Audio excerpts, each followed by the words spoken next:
Let's mix and clean out the fridge puff pastry. Brush the skillet with some oil, some leftover roasted meat. I'm using some roasted chicken, some mushrooms. I'm using shiitake, some carrots,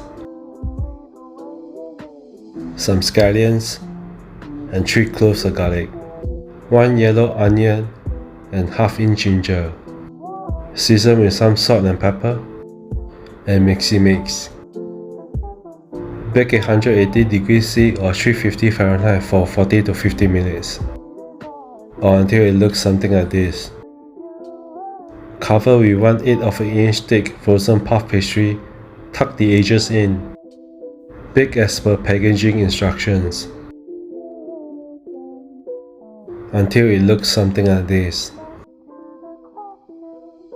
Loosen the edges, cover with serving plate, and flip. Give it a few taps for good luck, and ta-da! Hexa dry parsley,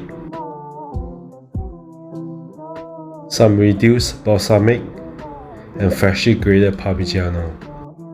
Enjoy! Get the full article at fatdough.sg.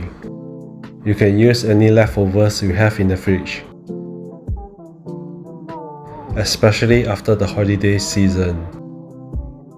This tastes super yummy delicious. You have to give this a try. Thank you for watching. Have fun in the kitchen.